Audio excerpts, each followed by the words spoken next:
Hi, I'm Jody from MagWell. This is MagTech. Today we're showing you how to take apart your A5 and put on your MK5 kit from Tacamo, available from wrap4.com. If you don't know how to take apart an A5, click here for the next video. It'll show you how to do that. All right, welcome back. So we've got the A5 disassembled.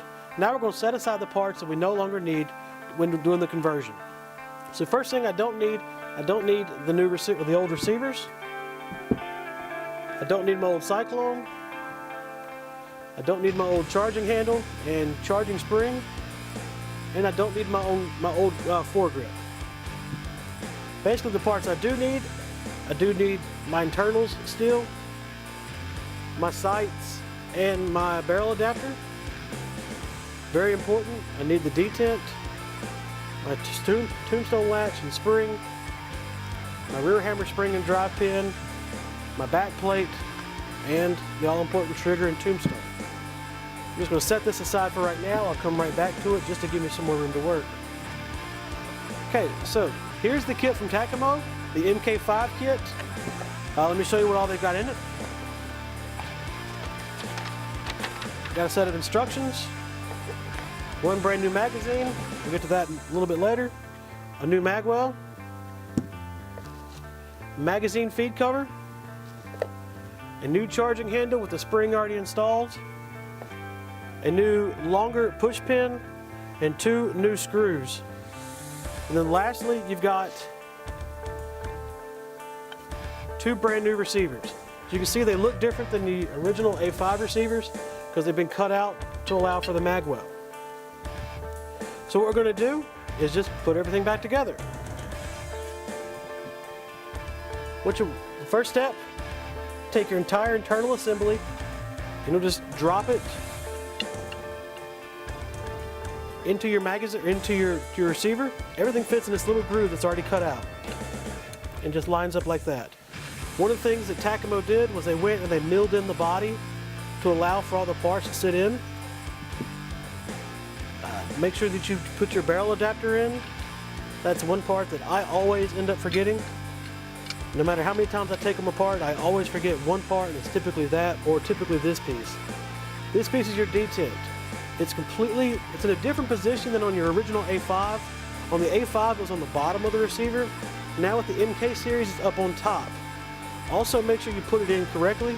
If you put it in backwards, either one or two things will happen. Either the detent itself will break and your ball will go rolling out the end of the barrel, or the detent will keep the ball from being shot out of the barrel and it'll just keep breaking paint and you won't be able to figure out why.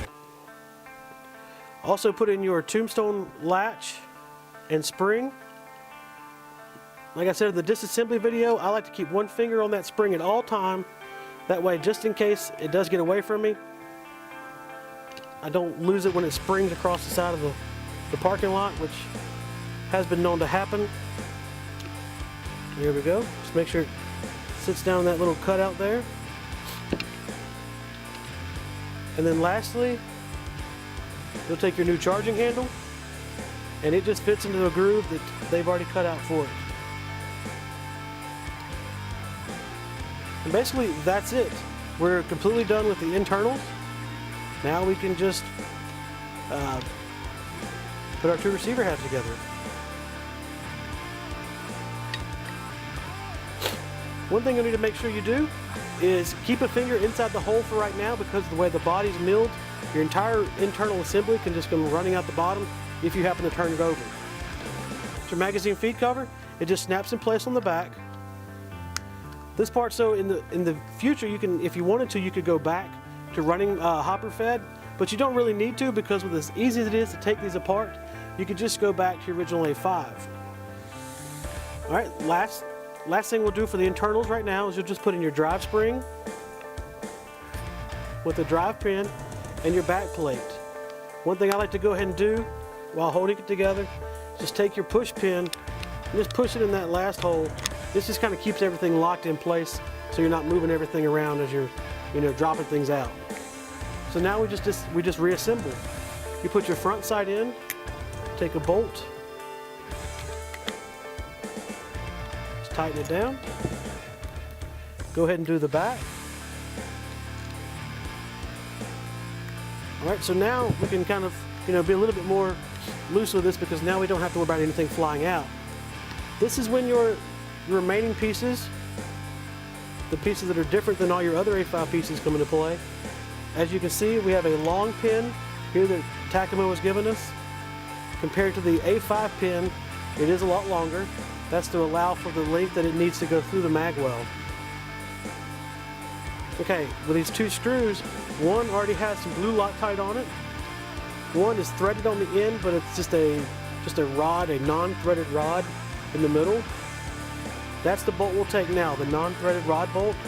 It goes in the front, here at the front of the foregrip, or where your foregrip would have been. A lot of guys call this the tongue of the marker. It just screws all the way down. You want to make sure you get a good tight fit there. And then the bolt with the blue Loctite goes right in front of the tombstone.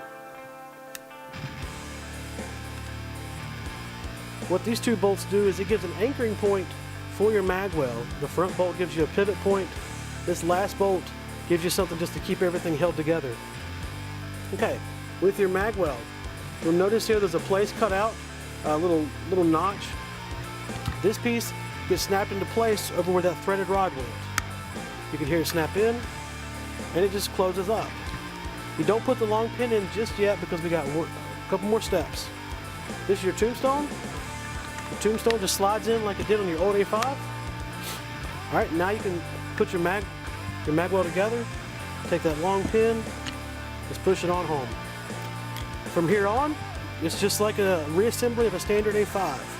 We have two more screws, one right here holding the tombstone latch in place, and one back here at the back where the response trigger used to be. And then you just take your two grips and just push them together, just like on your old A5. And your push pin just goes straight on through. And then one for the front. Okay, now your gun is all back together. Just, I like to cock it a couple times, just dry fire it, just to make sure everything still works. All right, then you take your magazine.